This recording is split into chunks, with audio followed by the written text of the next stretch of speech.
Welcome to category চ্যানেলে আপনাদের সবাইকে স্বাগতম। তো প্রিয় ভিউয়ার্স, আমি আজকে এই ভিডিওতে কথা বলবো যে মানুষের দাম্পত্য জীবনে যে মনে করেন যে কাজে অলসতা অথবা কাজে মন বসে না, কাজ করতে ভালো লাগে না, তাদের জন্য আজকে এই ভিডিওটি করতে যাচ্ছি।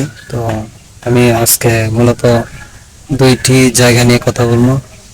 আসলে তারা যদি দুটি জায়গা পরিপূর্ণভাবে কাজ করতে পারে তাহলে তাদের অলসতা বা অথবা কাজে মন বসে না, কাজে ভালো লাগে না, তাদেরই অবস্থা হবে না। তো প্রিয় দর্শকবৃন্দ, তো আমি আর কথা বাড়াবো না। কথা হচ্ছে যে আমাদের সেই দুটি জায়গা হলো আমরা যে নামাজ পড়ি, নামাজের যে রুকু সেজদা করি, আমরা জানি না যে আমাদের রুকুগুলা সঠিকভাবে হচ্ছে কিনা এবং সেজদাটা সঠিকভাবে হচ্ছে কিনা, আমরা জানি না। যদি জানতাম তাহলে ঠিক মতো আমল করতে পারতাম এবং আমাদের অলসতা জীবনে কাজ করবে না। সঠিকভাবে সুন্দরভাবে কাজ করতে ভালো লাগলো কাজ, এবং কাজ করতে একটা মনের মধ্যে উৎসাহ তৈরি হইলে, ঠিক আছে। তো আমি সেই দুটি জায়গায় কথা বলবো। তো ভিউয়ার্স, আমরা যে রুকুটা দিই, রুকুটা আমাদের সঠিকভাবে হয় না। যেমন আমরা যে কাজই করি না কেন, প্রত্যেকটা কাজের একটা নিয়ম শৃঙ্খলা আছে, প্রত্যেকটা কাজের একটা ডিসিপ্লিন আছে। ডিসিপ্লিন অনুযায়ী যদি আমরা কাজ করতে পারি তাহলে কাজটা অনেক সুন্দর হয়, অনেক ভালো হয়। ঠিক তেমনি আমরা কিভাবে নামাজ পড়লে ভালো হবে আমরা জানি না, সঠিকভাবে পালন করতে পারি না। তো আমি সেই দুটি জায়গায় বলবো। আগে দুটি জায়গায় কথা বলবো, তারপরে পর্যায়ক্রমে আস্তে আস্তে ধীরে ধীরে আমি আপনাদেরকে পুরো নামাজ কিভাবে পড়তে হয় সেটা আপনাদেরকে এই ভিডিওর মাধ্যমে জানাই দেব ধাপে ধাপে।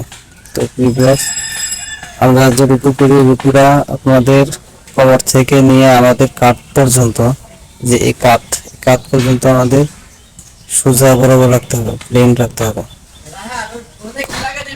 তো ভিউয়ার্স, আমি আরেকটা জায়গা হচ্ছে যে আমাদের সেজদা যে দিই, আমাদের শরীরের ভরটা কোথায় রাখি, এবং আমরা হাত দুটো দেখি যে আমরা দুইটা পায়ের রানের উপরে হাত রেখে তারপরে সেজদা করি। অনেকেই আছে দুইটা হাত ছড়ায় দিয়ে তারপরে সেজদা করি।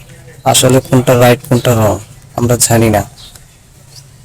তো প্রিয় ভিউয়ার্স, আমরা দুইটা হাত ছড়ায়া রাখবো এবং আমাদের বুকুলের চিপাটা, দুই সাইডে বুকুলের চিপা যাতে আপনার দেহের সাথে মিলিত না হয় সেভাবে হাতটা ছড়ায় রাখবো।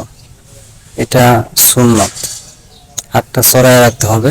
এবং আমাদের দুইটা পায়ের যে দুইটা কোণ, এই দুইটা কোণ আমাদের এই কোণাটা যাতে রানের সাইডটা এবং পায়ের যে কোণের নিচের অংশটা একসাথে না থাকে। এবং আমরা যে সেজদা করি, সেজদার যে বাহুটা,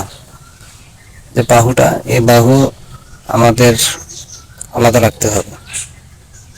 এই তিনটা জায়গা, যে জায়গাগুলো বললাম, এই জায়গাটা আমাদের আলাদা রাখতে হবে, অন্যথায় কিন্তু সেজদা হবে না সঠিকভাবে। এবং শরীরের পুরোটা ভর এই দুইটা হাতের উপরে রাখবো। আশা করি আমার এই কথাগুলো বুঝতে পারছেন। তো প্রিয় ভিউয়ার্স, আমার যদি এই ভিডিওটি ভালো লাগে অবশ্যই কমেন্ট বক্সে জানাবেন, আর যদি ভালো না লাগে সেটাও জানাতে পারেন, কোনো অসুবিধা নেই। আর আমি মনে করি আমার এই ভিডিওটা যদি গুরুত্বপূর্ণভাবে কেউ যদি সঠিকভাবে পালন করতে পারে, আশা করি তার জীবনে সফলতা আসবে এবং তার কাজে অলসতা আসবে না, কাজে ঠিক মতো মন বসবে।